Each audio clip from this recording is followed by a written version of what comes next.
اعوذ باللہ من الشیطان الرجیم بسم اللہ الرحمن الرحیم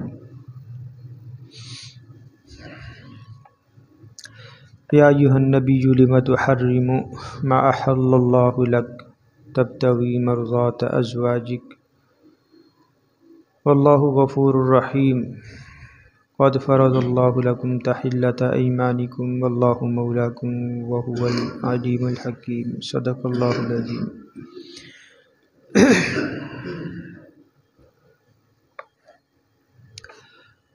سورۃ التحریم کی ابتدائی دو آیات، ان آیات کے ترجمہ اور تفسیر پر مبنی ہے آج کا درس قرآن۔ گزشتہ درس میں الحمدللہ سورۃ الطلاق جو ہے یہ ہماری مکمل ہوئی۔ سورۃ الطلاق میں اللہ تعالیٰ نے جن احکام کا ذکر فرمایا ہے اور جو احکام اللہ نے نازل فرمائے ہیں، اللہ ان پر عمل پیرا ہونے کی توفیق عطا فرمائے۔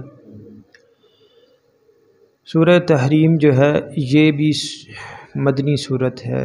اور اس کی 12 آیتیں اور 2 رکوع ہیں۔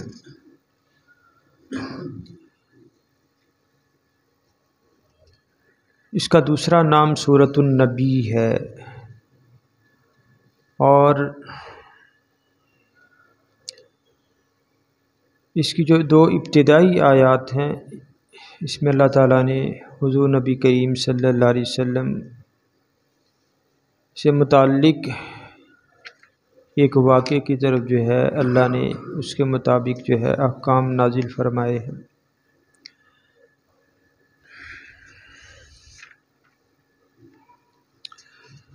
فرمایا یا ایھا النبی لم تحرم ما احل اللہ لک، اے نبی آپ کیوں حرام قرار دیتے ہیں اس چیز کو جو اللہ نے آپ کے لیے حلال ٹھہرائی ہے۔ مختلف احادیث بخاری شریف، اسی طرح مسلم اور دیگر کتابوں میں یہ روایت ہے کہ کان رسول اللہ صلی اللہ علیہ وسلم یشرب عسلا عند زینب ابنۃ جحش وَيَمْكُثُ عِنْدَهَا فَوَاطَأْتُ أَنَا وَحَفْصَةُ أَنْ أَيَّتُنَا دَخَلَ عَلَيْهَا فَلْتَقُلْ لَهُ أَكَلْتَ مَغَافِيرَ إِنِّي أَجِدُ مِنْكَ رِيحَ مَغَافِيرَ قَالَ لَا وَلَكِنِّي كُنْتُ أَشْرَبُ عَسَلًا عِنْدَ زینب ابنۃ جحش فلن ادعو له وقد حلفت لا تخبری بذلک احدا۔ کہ روایات میں آتا ہے کہ حضور نبی کریم صلی اللہ علیہ وسلم کا معمول تھا کہ روزانہ عصر کی نماز کے بعد کھڑے کھڑے سب جو بیویاں تھیں ان کی خبر گیری کے لیے تشریف لے جاتے تھے۔ ویسے تو ہر بیوی کے لیے ایک دن مقرر تھا، لیکن عصر کی نماز کے بعد آپ کا معمول تھا کہ ان کی خبر گیری کے لیے تمام ازواج کے پاس کھڑے کھڑے آپ تشریف لے جاتے تھے تھوڑی دیر کے لیے۔ تو ایک دن حضرت ام المؤمنین سیدہ زینب بنت جحش رضی اللہ تعالی عنہا کے پاس معمول سے زیادہ ٹھہرے۔ یہ حضرت عائشہ رضی اللہ تعالی عنہا کا جو ہے ان سے منقول ہے، ان کا بیان ہے۔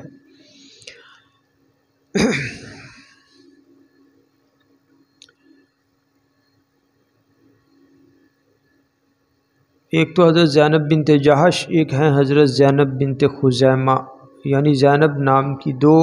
ازواج ہیں حضور صلی اللہ علیہ وسلم کے۔ تو یہ زینب بنت جحش ہیں۔ تو حضرت عائشہ صدیقہ رضی اللہ تعالیٰ عنہ فرماتی ہیں کہ وہاں معمول سے زیادہ ٹھہرے اور شہد پیا۔ شہد وہاں حضرت زینب کے پاس کہیں سے ہدیہ آیا تھا، گفٹ، تو یہ نبی صلی اللہ علیہ وسلم کو انہوں نے پیش کیا آپ نے، کیونکہ نبی صلی اللہ علیہ وسلم کو میٹھی چیز اور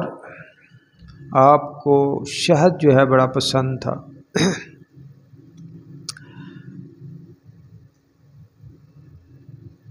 تو اب وہاں پہ کچھ تاخیر ہو گئی حضور صلی اللہ علیہ وسلم کو، تو حضرت عائشہ رضی اللہ تعالیٰ عنہ فرماتی مجھے رشک آیا اور میں نے حفصہ سے مشورہ کیا کہ ہم میں سے جس کے پاس بھی حضور تشریف لائیں تو وہ یوں کہے کہ آپ نے مغافیر نوش فرمایا ہے۔ مغافیر ایک قسم کا گوند ہے، ایک پودا ہے، اس میں سے گوند نکلتا ہے۔ تو یہ جو شہد کی مکھی ہے پھلوں پودوں اور اسی طرح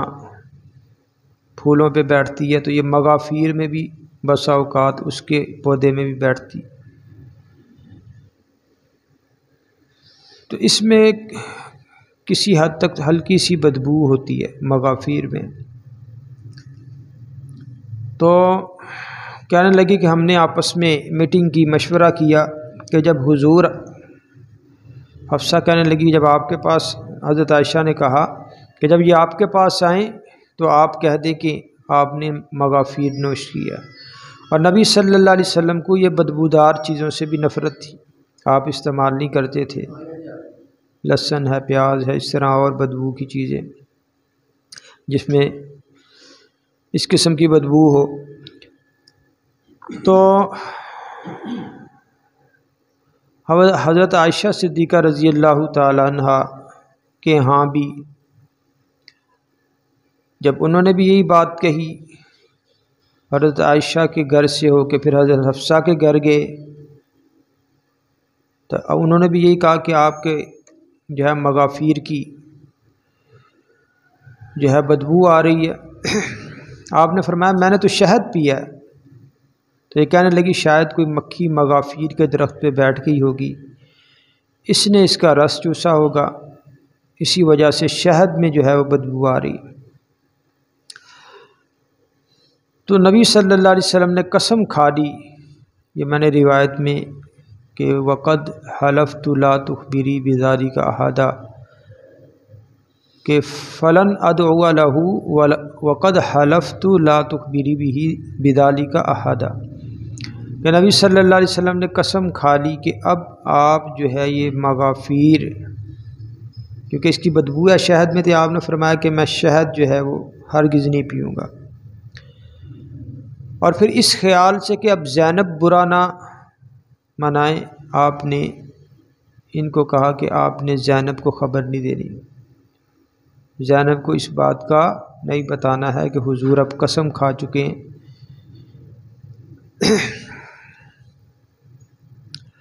ایک کوئی بھی واقعہ یا کوئی بھی حدیث یا کوئی بھی ایسی تاریخی بات پڑھتے ہوئے سناتے ہوئے بسا اوقات اس کی عکاسی صحیح طریقے سے نہیں ہوتی، کیونکہ وہ واقعہ جب پیش آیا ہوتا ہے پتہ نہیں وہ کون سے احساسات ہوتے ہیں، کیا جذبات ہوتے ہیں، کیا ماحول بنا ہوتا ہے۔ خیر آپ نے پھر پوشیدہ رکھنے کی بھی کہی، لیکن جس طرح بعض دفعہ ہوتا ہے یہ صرف عورتوں میں نہیں، مرد بھی بیٹھتے ہیں تو بڑی بڑی باتیں جو ہیں ادھر کی ادھر، اسی طرح وہ بات جو ہے وہ اوپن ہو گئی۔ تو ایک تو یہ واقعہ، اور بعض مورخین بعض محدثین فرماتے ہیں کہ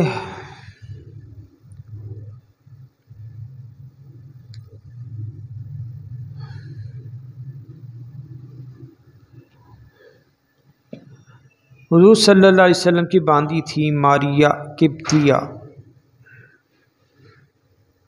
ماریہ قبطیہ، تو نبی صلی اللہ علیہ وسلم اب سیدہ حفصہ رضی اللہ تعالی عنہ کے گھر قیام کی باری تھی، تو کچھ ایسا حالات ایسے آئے کہ وہ ماریہ قبطیہ وہاں نہیں تھیں یا کیا مسئلہ تھا، تو حضور صلی اللہ علیہ وسلم نے وہ رات وہ جو باندھی تھی ماریہ قبطیہ حضرت حفصہ کے گھر میں وہاں جو ہے وہ بسر کی۔ اس پر آ کر جو حضرت حفصہ تھی انہوں نے اس کا برا منایا کہ میرے گھر میں آپ نے ان کے ساتھ جو ہے وہ رات کیوں گزاری۔ تو اس پر آ کے پھر ایک روایت میں یہ ہے کہ آپ نے پھر قسم کھائی کہ حضور صلی اللہ علیہ وسلم نے فواللہ لا اقربها، کہ میں اب ماریہ قبطیہ کے قریب نہیں جاؤں گا۔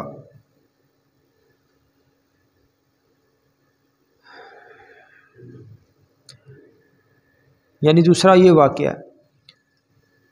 تو یہ دو قسم کے واقعات ہیں۔ بعض حضرات فرماتے ہیں کہ نبی صلی اللہ علیہ وسلم نے شہد نہ پینے کی قسم کھائی، اور دوسرا ماریہ قبطیہ کے قریب نہ جانے کی۔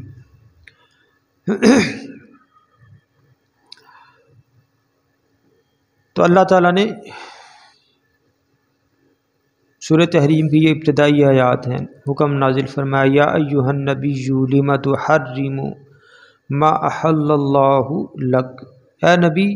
آپ حرام کیوں قرار دیتے ہیں اس چیز کو جو اللہ نے آپ کے لیے حلال قرار دی ہے۔ شہد کا کھانا یہ تو حلال ہے، اور اسی طرح باندی کے پاس اور بیوی کے پاس جانا یہ بھی کیا، یہ بھی حلال ہے۔ تو ایک ہوتا کسی چیز کو عقیدتاً عقیدے کے طور پہ اپنے اوپر حرام قرار دے دینا یا شرعی طور پر، تو یہ عقیدے کے طور پر کسی چیز کو کہ جس کو اللہ نے حلال قرار دیا اسے حرام کہنا، یہ کیا، یہ شرک ہے، یہ شرک اور کفر ہے۔ لیکن ہاں استعمال کسی چیز کا وہ روک دینا کہ میں یار اس کو نہیں کروں گا، بسا اوقات انسان کی حلال چیزیں، لیکن طبیب کیا دیتا ہے بھائی آپ نے یہ چیز نہیں کھانی ہے، وہ انسان اپنے اوپر اس چیز کا استعمال روک دیتا ہے، حالانکہ وہ جائز ہے، حلال ہے، لیکن عقیدے کے طور پر نہیں کرتا۔ یہاں پر بھی یہی صورتحال۔ تو اب یہ جو قسم کھائی اس کے بارے میں اللہ تعالیٰ آگے بیان فرما رہے ہیں کہ یا ایھا النبی لم تحرم ما احل اللہ، اے نبی آپ حرام کیوں قرار دیتے ہیں اس چیز کو جو اللہ نے آپ کے لیے حلال ٹھہرائی ہے۔ تبتغی مرضات ازواجک، اپنی بیویوں کی خوشنودی کے لیے، واللہ غفور الرحیم، اور اللہ جو ہے غفور الرحیم ہے، بخشنے والا مہربان ہے۔ قد فرض اللہ لکم تحلۃ ایمانکم، تحقیق فرض قرار دیا ہے اللہ نے تمہارے لیے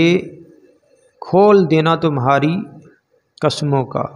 یعنی اگر ایسی قسم اٹھا لو کسی حلال چیز کو اپنے پر حرام قرار دے دو، یا کسی بھی چیز کو انسان اپنے پر حرام قرار دیتا، بعد میں سمجھ آتی کہ نہیں یار یہ تو غلط، میں نے قسم اٹھا لی، تو وہ قسم توڑ دو، اس کا کفارہ دے دو، اور وہ جو حلال چیز ہے یا جو اب آپ سمجھتے ہیں کہ یہ میرے لیے جو ہے مناسب ہے، وہ اس کو آپ اپنا لو۔ واللہ مولاکم، اللہ تمہارا آقا ہے، وہو العلیم الحکیم، اور جو ہے وہ جاننے والا حکمت والا ہے۔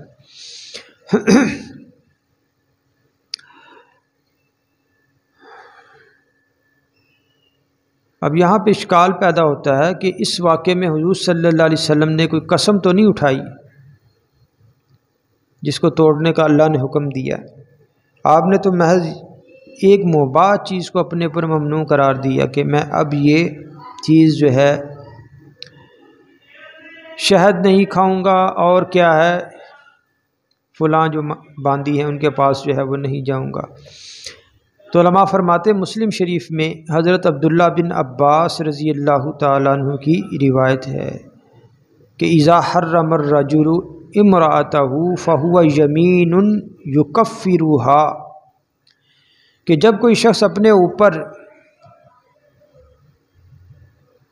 اپنی عورت کو حرام قرار دے لیتا ہے تو یہ قسم شمار ہوتی ہے جس کا کفارہ ادا کر کے قسم جو ہے توڑ دینی چاہیے۔ اچھا، امام اعظم ابو حنیفہ رحمہ اللہ اب فقہی انداز سے بھی اس کو دیکھیں، فرماتے کہ اگر کوئی شخص اپنی بیوی کو اپنے اوپر حرام قرار دے لیتا ہے اور نیت اس کی طلاق کی ہے تو پھر ایک طلاق بائن واقع ہو جائے گی، اور اگر 3 کی طلاق کی اور کہا کہ میرے اوپر میری بیوی حرام ہے، نیت 3 کی کرتا ہے تو 3 طلاقیں واقع ہو جائیں گی۔ اگر وہ شخص یہ کہے کہ میں نے جھوٹی بات کہی ہے، میرا تو یہ ارادہ نہیں تھا، تو پھر یہ بات لغو ہی شمار ہوگی، پھر قسم واقع ہو جائے گی اور قسم کا جو ہے کفارہ ادا کرنا پڑے گا۔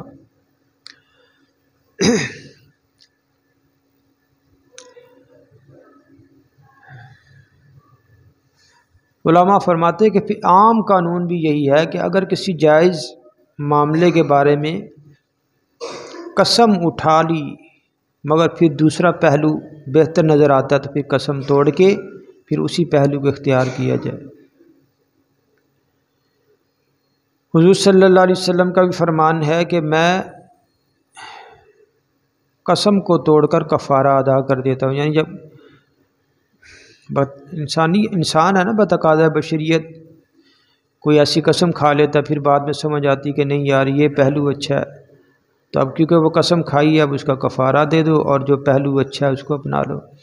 حضور صلی اللہ علیہ وسلم کا بھی یہ بھی فرمان ہے کہ نیکی کے اعتبار سے کسی قسم پر اصرار کرنا اچھا نہیں ہے۔ آپ کو سمجھ آ جاتی کہ یہ میں نے قسم ناحق کھائی ہے، غلط کھائی ہے، تو اس کو پھر ظاہری بات ہے پھر توڑ دو، اس کا کفارہ دے دو۔ تو فرماتے ہیں کہ پھر قسم کا کفارہ توڑ کر قسم کو توڑ کر اس کا کفارہ ادا کرنا زیادہ بہتر ہے۔ تو یہ قسم کے مسائل سورہ بقرہ، سورہ مائدہ، اسی طرح دیگر آیات میں جو ہے وہ نازل اللہ نے فرمائے ہیں۔ تو اللہ نے فرمایا کہ واللہ مولاکم، اللہ تمہارا آقا ہے، مولا ہے، وہو العلیم الحکیم، وہ جاننے والا حکمتوں والا ہے۔ تو کوئی انسان قسم کھاتا ہے کسی چیز کو، اپنے اوپر حلال چیز کو حرام قرار دے دیتا ہے، کس نیت سے دی اللہ جانتا ہے۔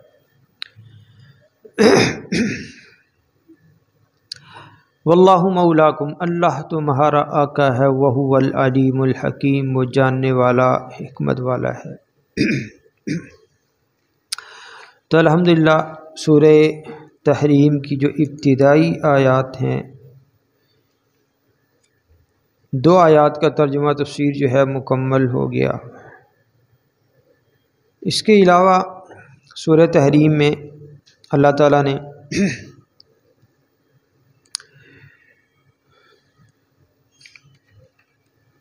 یہاں پہ اس قسم کے احکام اللہ نے نازل فرمائے ہیں کہ جو انسان محبت میں آ کر اپنے آپ کو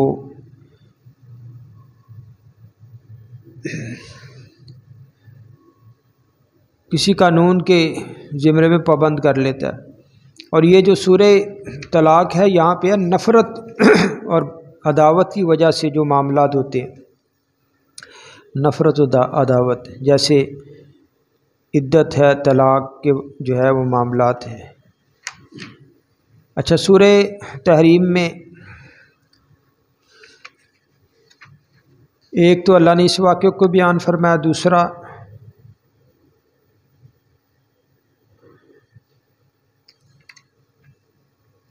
اللہ نے توبہ کے متعلق احکام نازل فرمائے، اسی طرح جہاد کے متعلق، پھر حضرت نوح علیہ السلام کا بیوی ہے ان کا ذکر، اور حضرت لوط علیہ السلام کی بیوی اور حضرت لوط علیہ السلام کا ذکر۔ اسی طرح فرعون کی جو بیوی ہے اللہ نے اس کا بھی ذکر فرمایا ہے، اور اسی طرح حضرت عیسیٰ علیہ السلام کی جو والدہ حضرت مریم علیہ السلام، ان کا بھی اللہ نے ذکر فرمایا۔ تو اللہ تعالیٰ نے ان تمام شخصیات اور ان ہستیوں کو اللہ نے ان کا جو ذکر کیا ہے کس زمرے میں اللہ نے اس کو بیان فرمایا، انشاءاللہ جیسے جیسے ان آیات پہ پہنچیں گے انشاءاللہ ان آیات کے ترجمہ و تفسیر میں یہ ساری جو ہے بات واضح ہو جائے گی۔ ربیع الاول کے بعد جو ہے ربیع الثانی اب مکمل ہونے کو ہے، اس کے بعد پھر جمادی الاولیٰ، جمادی الثانی اور پھر رجب، شعبان، یعنی 4 مہینے پھر رہ جائیں گے، 5واں پھر رمضان کا۔ تو اللہ تعالی ہم سب کو جو ہے ماہ رمضان جو ہے دیکھنا نصیب فرمائے۔ اب دیکھیں جیسے جیسے رمضان آئے گا آپ کو پتہ چلتا جائے گا کیسے جناب عزیز و اقربا اور محلے میں سے لوگ کئیوں کی جناب کئی دنیا سے جانا شروع ہو جائیں گے۔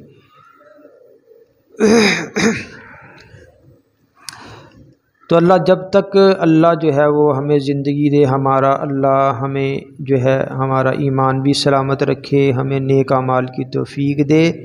اور اللہ برائیوں سے جو ہے ہماری حفاظت فرمائے۔ اللہ تعالیٰ قرآن کریم کے تمام حقوق، اس پر ایمان، اس کی تلاوت، اس کا سمجھنا، اس پر عمل کرنا اور اللہ قرآن کو آگے پھیلانے کی ہم سب کو توفیق عطا فرمائے۔